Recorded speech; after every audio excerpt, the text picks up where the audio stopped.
as we speak, 2 different space probes from 2 different countries have been collecting samples from the surface of 2 different near-Earth asteroids. One of them is on its way back.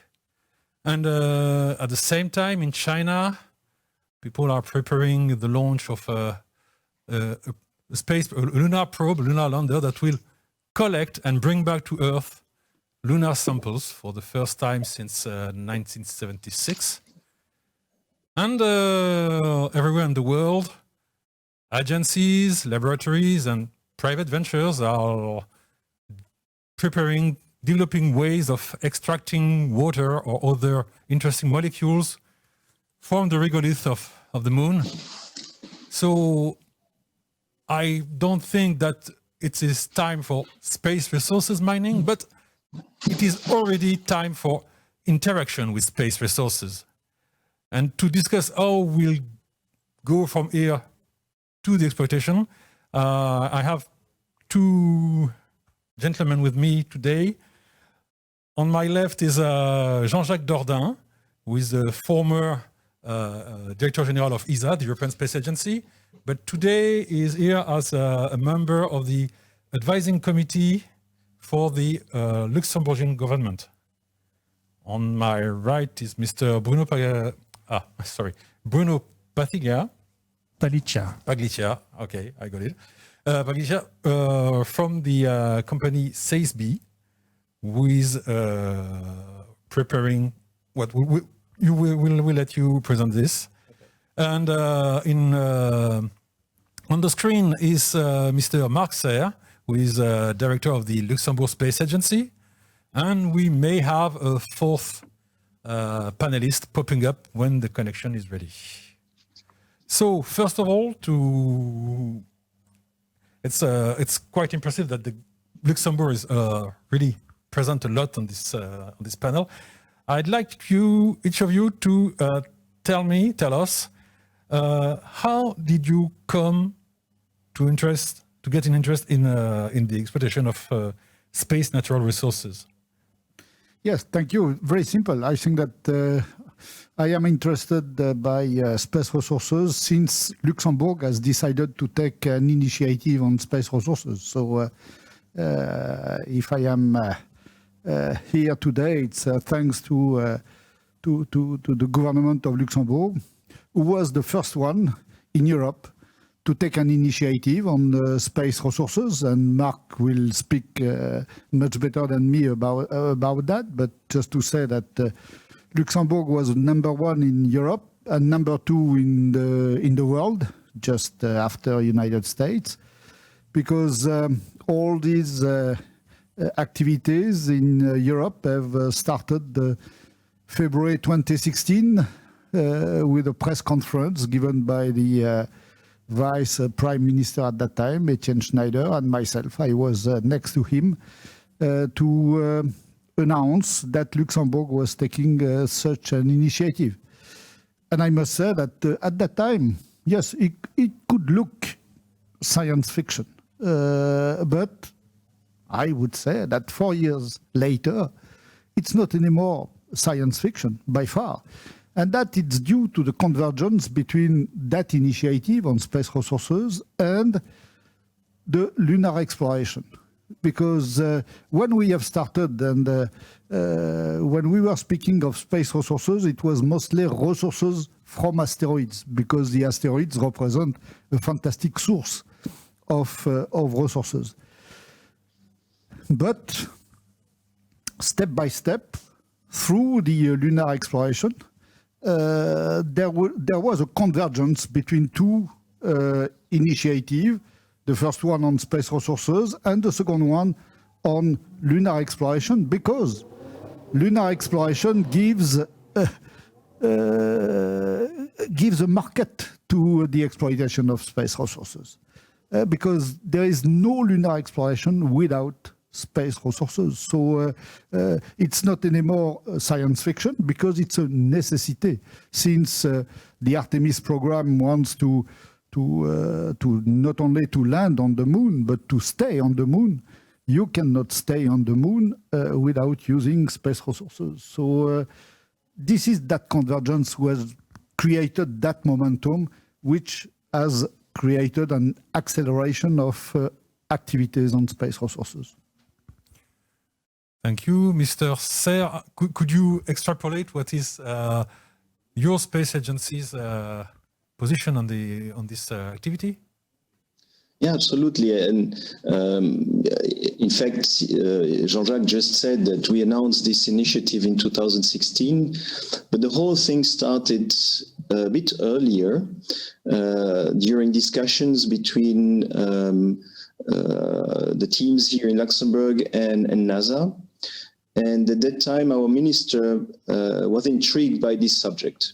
And we started working on that, participating to conferences, meeting people from research, from industry, various stakeholders already existing in the domain of space resources, which is not a new thematic. I think this is something that was already planned in the Apollo missions during that period, but has never been really developed at the pace that we observe today.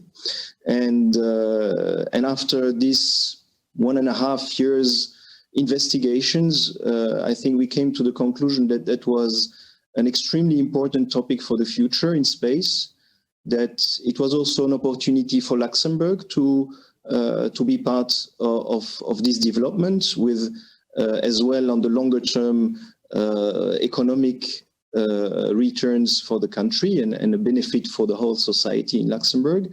And so we started this initiative, as Jean-Jacques Dordain mentioned. I think what we did immediately when to start this initiative, it was to understand the different challenges we were confronted with. And during this period, even before we announced this start of the initiative, we have done an analysis of the legal framework situation. And I'm sure I will be able to expand a little bit more on this aspect later in the debate. But that was the first step that we took within a strategy that we have elaborated. And I think this is also has been done with the support of this advisory committee that we have set up, of which Jean-Jacques was one of the first members, and where we really are tackling the different challenges that we see here on the question of space resources. Thank you. Before going any further, I want just to make sure that we understand what you're talking about. This is about exploiting natural resources in space and use them there. Absolutely. I think that, and this is the reason why, again, the utilization of space resources is an enabler to stay on the moon. And after that, to go beyond and to go to Mars or even further. But so this is to use these resources for the missions in space. So this is not to bring back any resource to planet Earth. Yes, I wanted this to be made clear because we've read many articles on the probe that will go to the metallic asteroid Psyche, and people fantasizing about the quantity of gold that could be there. Stefan, if I may add to that, we have done a study on the value chain related to the use of space resources. And of course, during this study, we have looked at the topic from different perspectives, but we have also tried to identify use cases. And I think very interestingly, the use case going for resources and bring them back to the Earth is something that did not really come out as something that is viable, at least in the current situation, and would certainly not be the first use case or be part of the group of use cases that would bring the most benefits in general. And just to in certain way confirm what Jean-Jacques just said before, the use case that has been identified as being the one that will probably be the first one that would realize is using water, a resource that you can find on the moon, as a propellant. And I think this is showing here that the first benefit of the space resources will be in space. Well, so that brings us to you, Mr.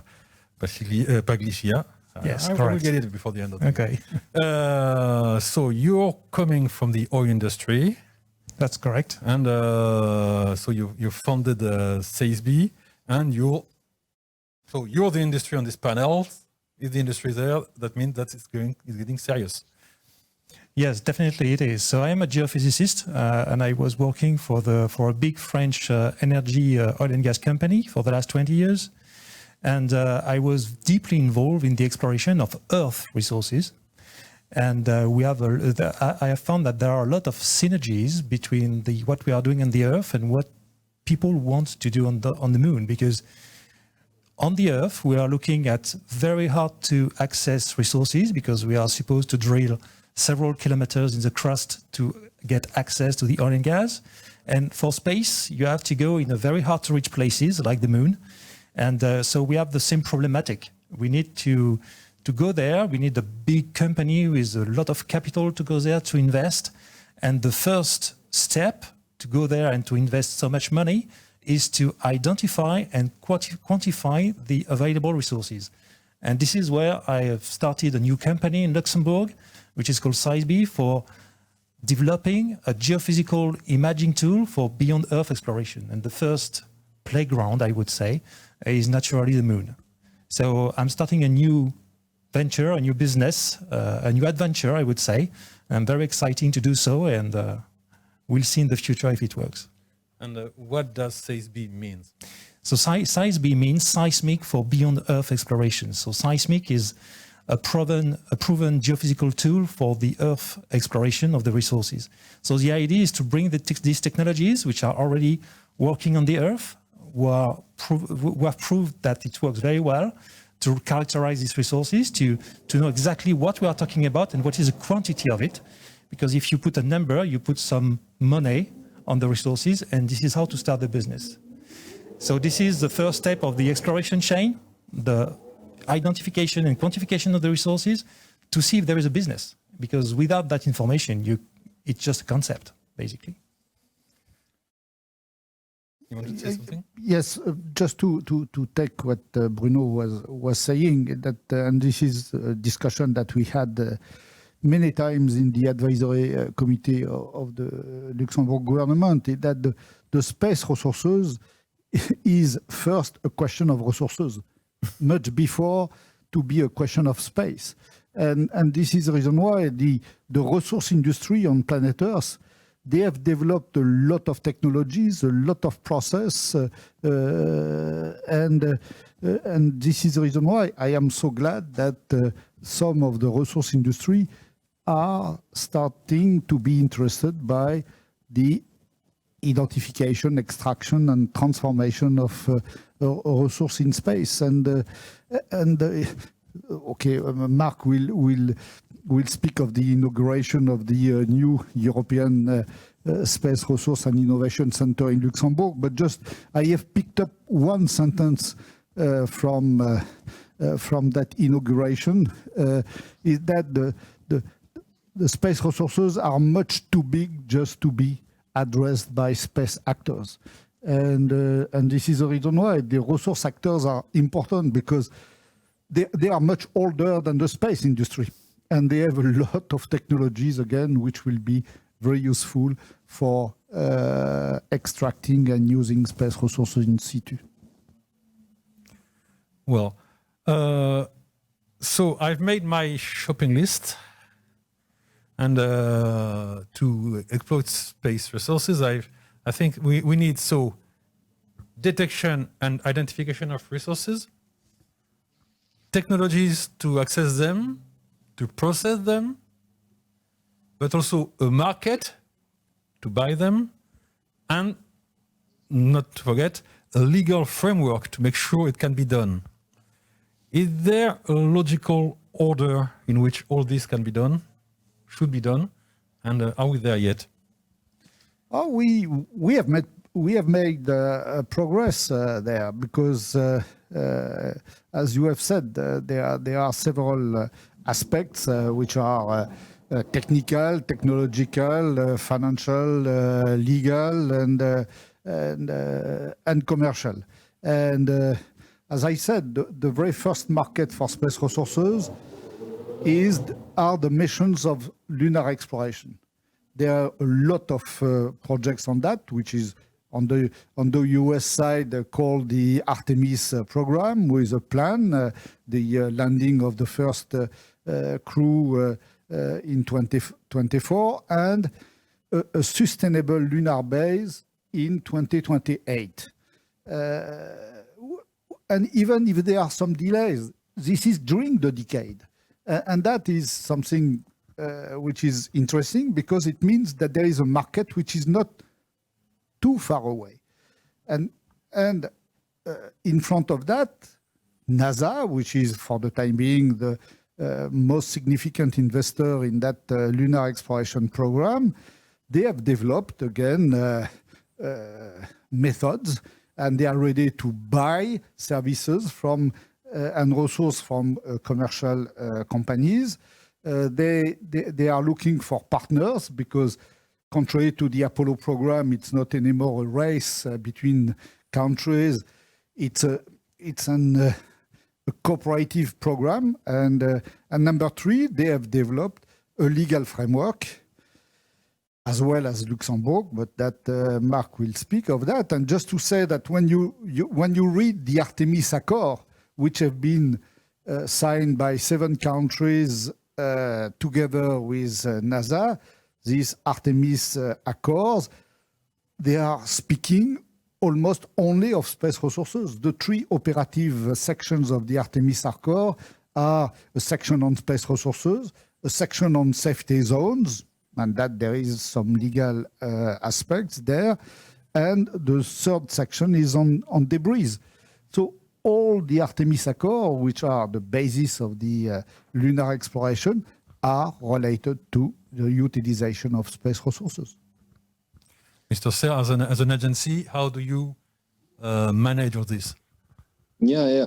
I think your shopping list is addressing exactly the 4 challenges we have identified in the work we have done in preparing this initiative, and that starts with the legal framework. I think Jean-Jacques just mentioned it. We have made a first step in Luxembourg in putting in place a law that is specific to the use of space resources. And I think this is an important political message as well, because there is one article that also created a lot of debates on international level, which says basically that we consider that the space resources can be appropriated. And that's for me a fundamental element to be able to really develop all the activities around. So you have to be able to take them and to do something with it. And even going beyond that, commercial or private actors should be able then to commercialize either the raw materials that can be extracted or all the products that can be derivated from these resources. Very shortly, just to make a little aparté, it's how does this comply with the existing treaties? But it's fully compliant. Well, that's how we see the things. Of course, you will certainly see in the literature that some people disagree with that. Which of course we are ready to discuss, that's clear. But from our perspective, and we have done this study, as I mentioned, even before we started the initiative in 2016, with experts in legal questions on space law, and the way our law is formulated, I think is fully compliant with the international treaty. And in particular, the large majority of our law is just implementing, in a certain sense, the authorization and supervision of these activities related to the use of space resources. So from our perspective, we have done an important step now on national level, but it's absolutely not, I would say, the only thing that needs to be done. And we remain extremely active also on the international level. I think over the last 3 years, well, this year is a bit exceptional, but the years before, UN has put the topic of use of space resources on their agenda. That means that today we are already discussing all together around the world about the best way to make this possible. And of course, and that's normal, I believe we around the world, the awareness, the level of understanding, the competencies is very various. And I think we have also done a lot of work to explain to other nations, other agencies, what we have in mind here and what the opportunity is. And again, it's not only a point that is of interest for the sole small Luxembourg. I think this is a topic that will require really the involvement of a very broad variety of stakeholders, and I think Jean-Jacques made it very clearly. Only on the question of technology, we talk about the resource here, and involving also industrial players, maybe existing industrial players from terrestrial, let's say from the terrestrial domain. I think this shows already how broad, in fact, this topic needs to be considered, and so, again, from the legal perspective, certainly there is some work to remain to be done. And I'm also sure here that the elements that we find in the Artemis Accords now are sort of a new step in envisaging the use of space resources now specifically on the moon.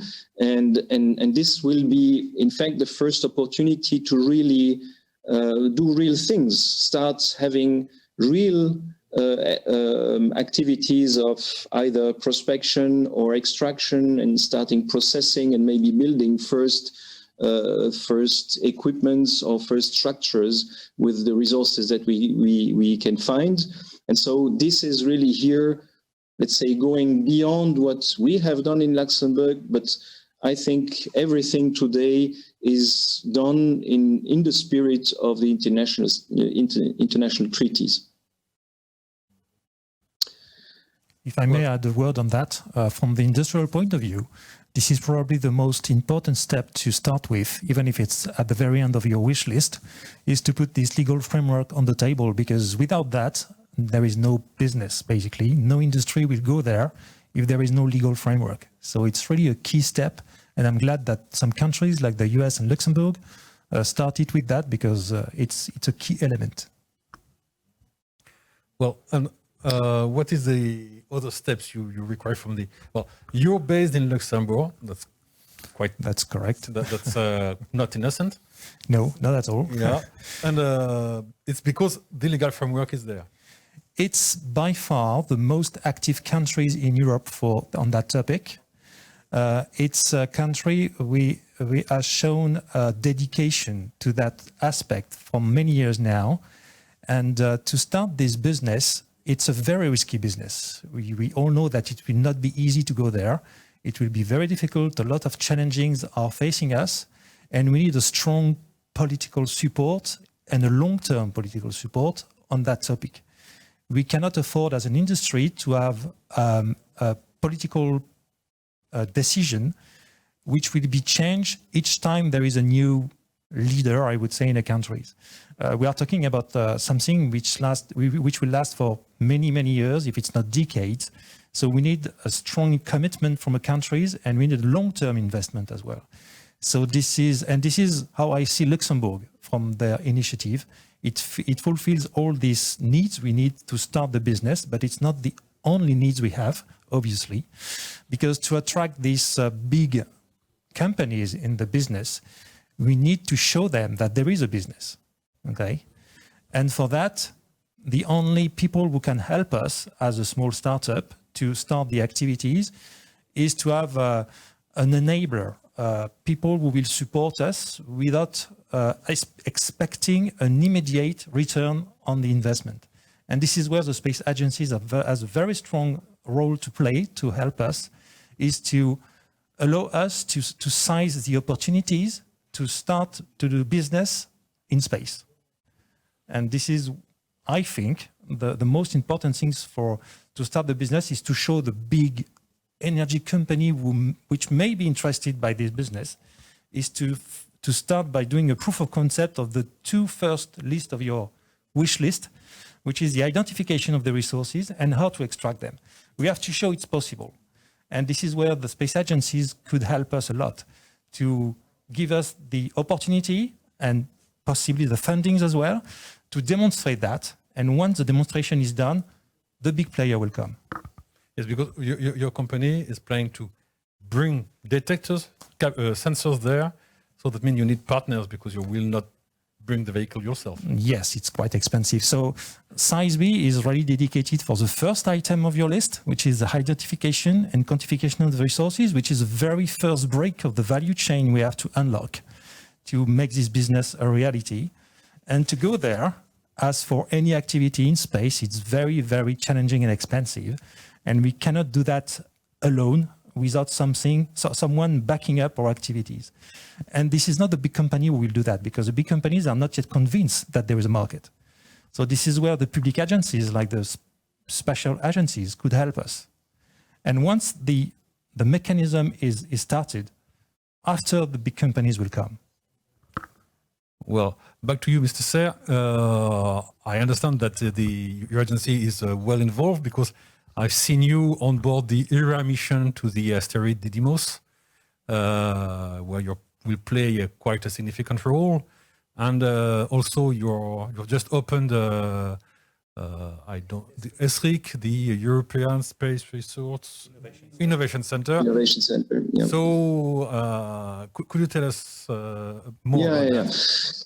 Well, maybe coming back to your shopping list, I can finish a little bit what we have done over these different topics. And I was saying that you are here tackling or touching the 4 big challenges that we identified. So we talk now about the legal aspects. I think the technological aspects remain still a challenge. Because yes, there are things that exist for Earth, but we still need somehow to have the necessary means to advance also in space in conditions that are sometimes slightly different. And also, I think I would add to this aspect, it's not only to have the technologies to be able to prospect, extract, process, and do everything what is in this value chain, but it's also the knowledge of the objects where we go. And there I would say a mission like Hera is of particular interest for us. I think there we have found a nice synergy with, let's say, the first objective that was to demonstrate the capability to deflect an asteroid if one day there would be one dangerous one that is coming and risks to collide with the Earth. In fact, to understand this process, you also have to have a very good understanding of the object itself. And here we are talking about an asteroid. Asteroids are identified as interesting sources or places where you can find resources. And so we have seen here an interesting synergy by the need to characterize the asteroids. So it's important for, let's say, the discipline of planetary protection in case of, an asteroid that would collide with the Earth, but it's also very important for the aspect from space resources.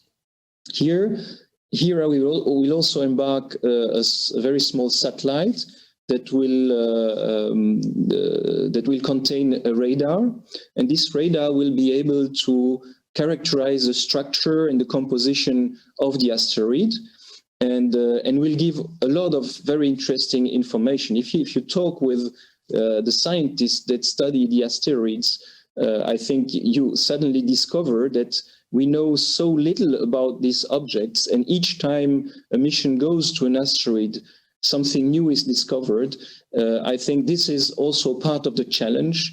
Maybe we know the moon a bit better than the asteroids, but still, I think when you go deeper in what needs to be done, even on the moon, which is very close to us, that we even can see from the Earth, I think only the fact to move on the surface of the moon today is a challenge, because we don't have maps, we don't have a Galileo that is turning around the moon. So there are really a lot of challenges in front of us from a technical point of view.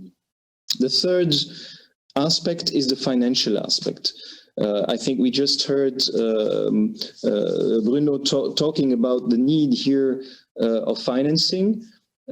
I think it's clear for us that even the space agencies will not be able to go for that alone. We will need also the contribution of the private sector, and we have here made a lot of efforts also to convince others to join this initiative, and particularly the terrestrial mining industry and all, let's say, the players that are in this domain, because they can bring an important contribution to it, but also are those that potentially may invest in the future in these type of missions. And last but not least, I think this has been addressed as well, is the business aspect. I think we need here to have a market, and this is challenging, because here we have to somehow build up a complete value chain in parallel. If you can dig a hole somewhere on the moon, it has no sense if you cannot sell what you're extracting to someone. And this one, if he cannot process these raw material, maybe add some value to it and create, as I mentioned before, maybe oxygen for future life science activities, or create propellant to refuel the equipments that will be on the surface of the moon, or have to go back to Earth or somewhere else. I mean, we need here really to develop a complete value chain. And this is really a big challenge. I think we need here really the involvement of an extremely large variety of players. And this is why here in Luxembourg, we're also extremely active in trying to find people interested in this domain, because we will not be able to do everything out of Luxembourg. That's much too big for Luxembourg alone. And so we are really encouraging first Europe to be also a player here. I think it's an opportunity for Europe to be a leader on a future extremely important topic for space. And unfortunately, ESA has already taken some advance, and I think we have in Europe to wake up and start really be much more active on that.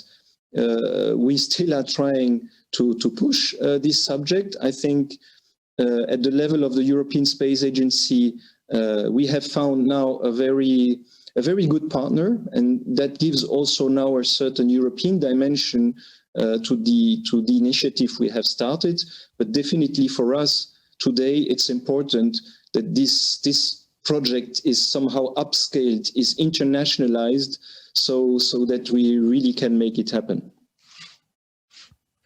Well, and recently ESA has launched several studies for in situ resources utilization on the moon.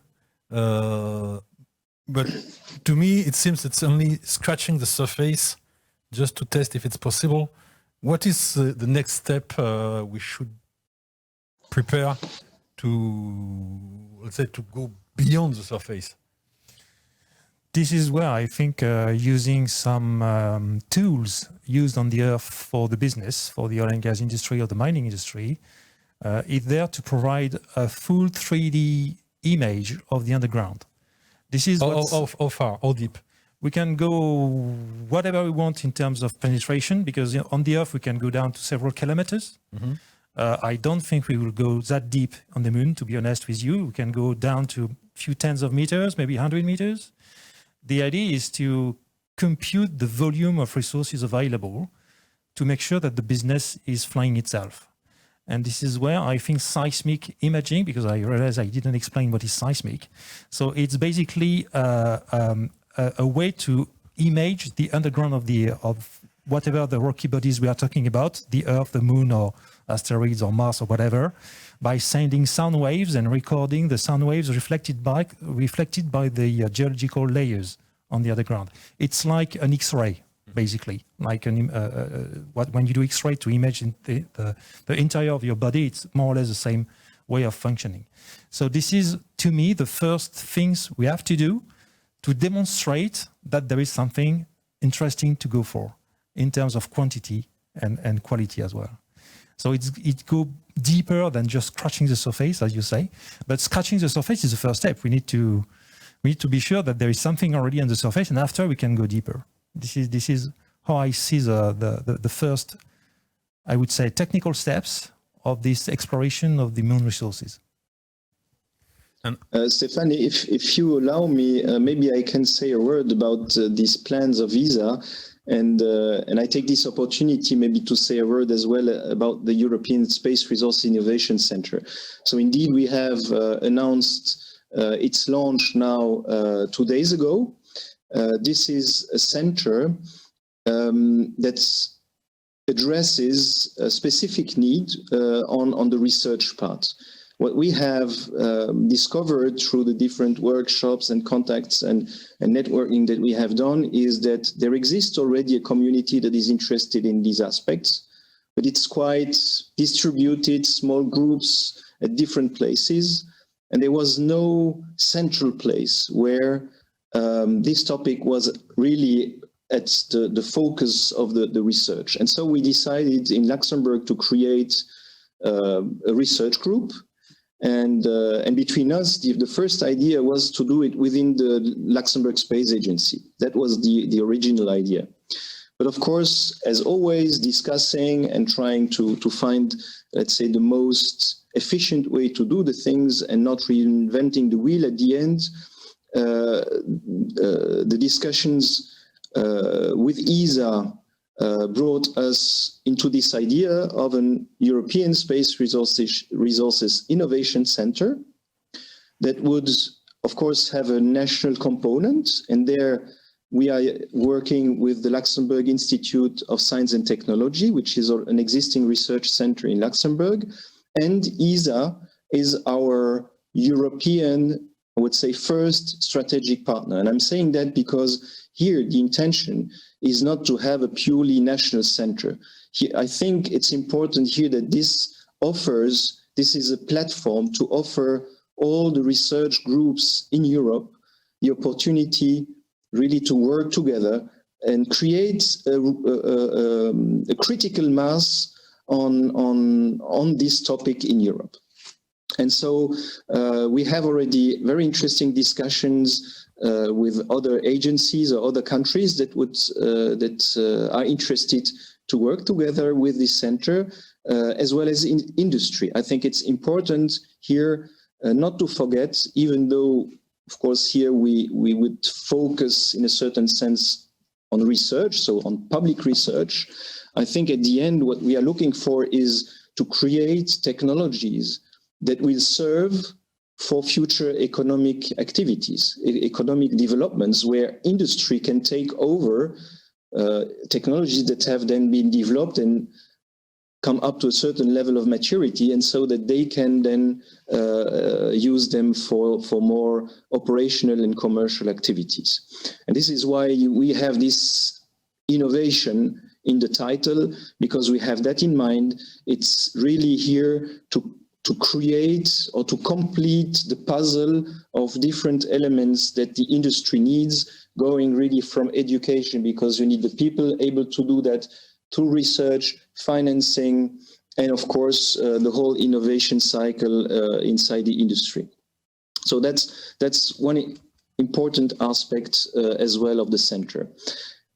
ESA, being here our, let's say, strategic partner, decided to implement a number of their activities. And I think here, to come back on what you said,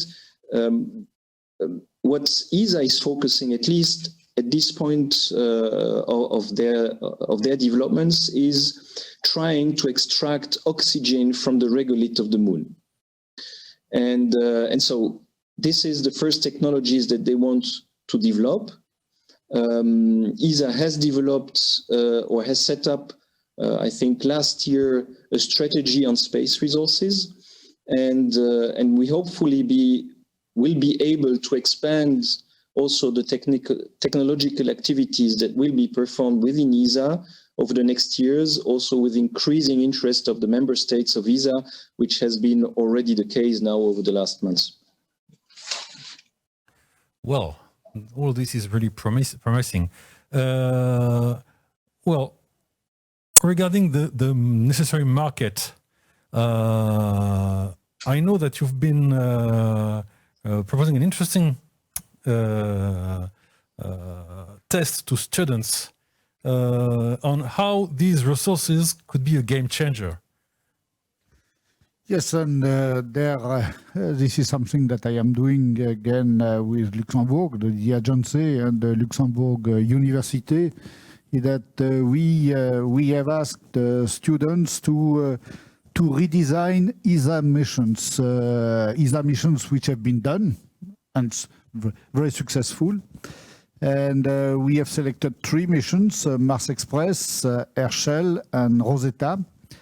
And we are asking the students to tell us how they would redesign these missions under the assumption that they would have access to space resources. And this is to them to define the space resources which will change the way these missions could be redesigned. And I think that this is a very interesting exercise, which involve 3 teams of students of the Luxembourg University, and the work has just started. I could convince the 3 ESA project managers at that time, who are retired, like me, by the way. So they are the coach of these teams of students. And I am sure that this exercise will demonstrate, and concretely, it's not again a business case.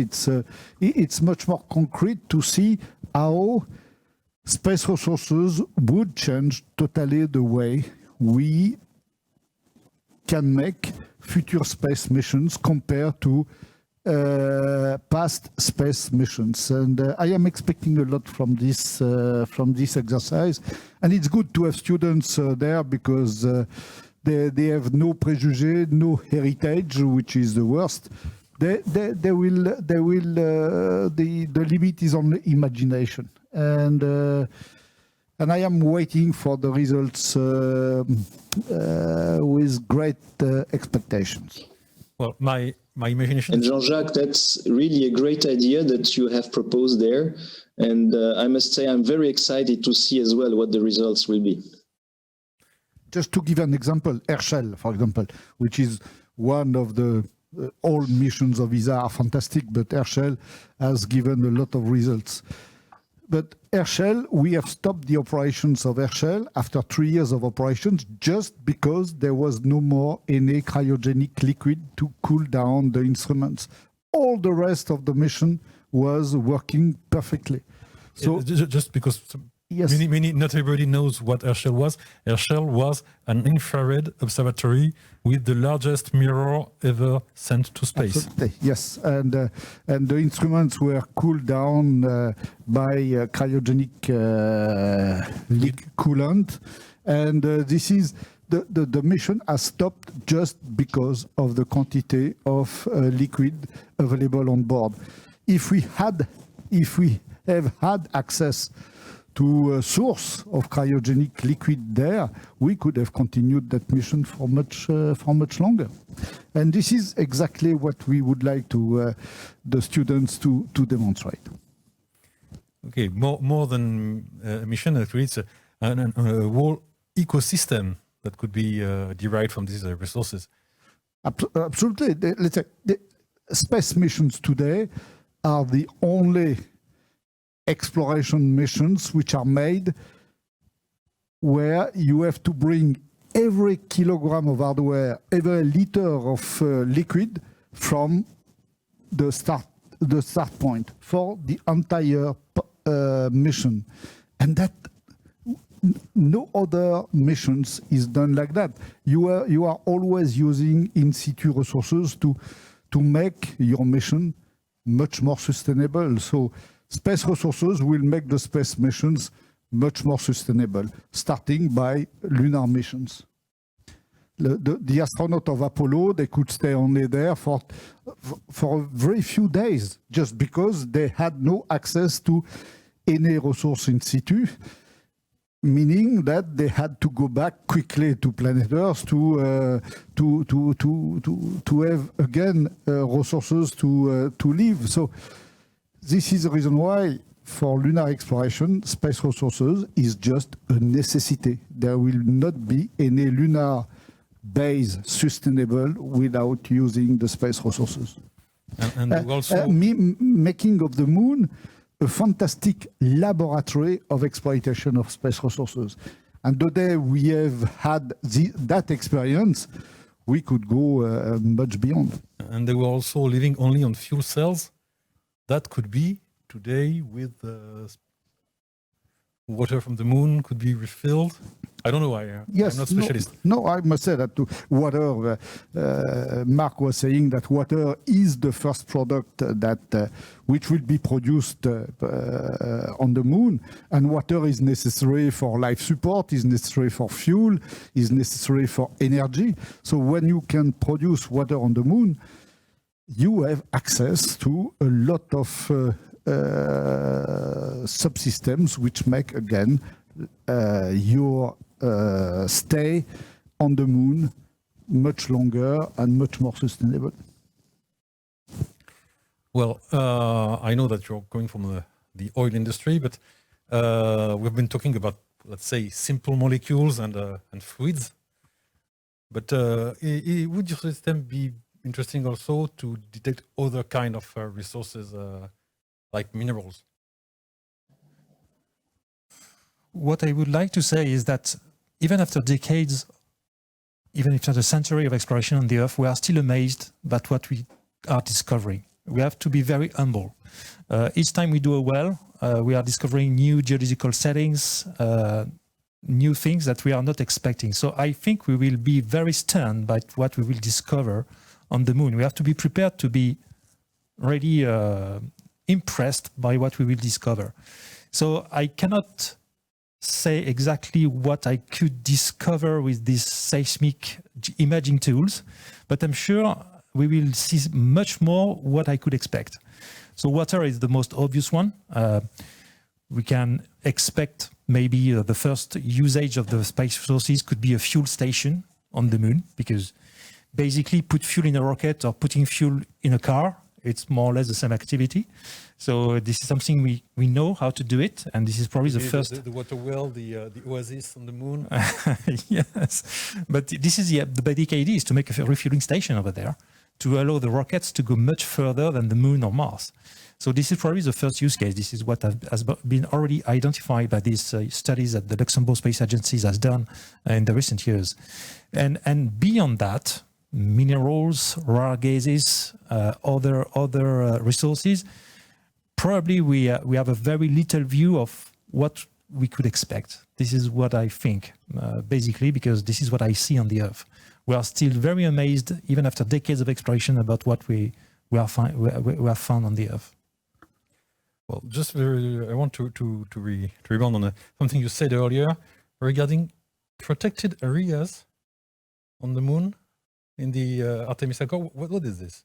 No, it's again. I have just read the Artemis Accord, And one of the section, which is an interesting section, just the section after space resources, the Artemis Accord defines what they call safety zones. And the safety zones is there just to avoid any interference between different activities on the moon, meaning that when you have an activity somewhere for extracting, for whatever, you draw a safety zone just to make sure that there will not be any damage from one zone to the other zone. And obviously that creates some discussions among the lawyers, which is more than okay, because they consider that safety zone can be taken as proprietary zone, which is not how myself I understand, but I am far from being a lawyer. It's more like the sharing of the spectrum. It's a place you can use, and we make sure that you don't. It's a place that you use with no detriment or consequence on your neighbor. This is the way myself I understand the safety zone. But again, I don't want to enter into that type of debate because I am far from being an expert. But this is just to say that these Artemis Accords are mostly focused on exploitation of space resources, because again, this is a key for sustaining lunar exploration. Without space resources, there is no sustainable lunar exploration. Okay, and well, this might become a big geopolitical issue because, well, these accords are only signed by a few partners. More people will go to the moon. They are signed for a few partners today, but as usual, they need some time to have other partners joining them. Again, I don't want to speak for Luxembourg, but what I have understood is that Luxembourg, as well as the other signatories of this accord, they are more than ready to discuss that in wider forum, and I am sure that, again, there will be progress to be made, but I think that the legal framework will evolve together with the reality, because usually the law is developed together with the reality, and lunar exploration will be a reality. Well, we are coming to the end of this discussion. Does anyone want to conclude something? I think that we can conclude today, but does not conclude the exploitation of space resources. I think that this is a matter which will make us all very busy in the next years. Well, I must confess it's quite strange for me because we're discussing about oil industry, drilling resources, extraterrestrial resources, and deflecting asteroids. It looks like science fiction, and it's no more science fiction. It's very, very...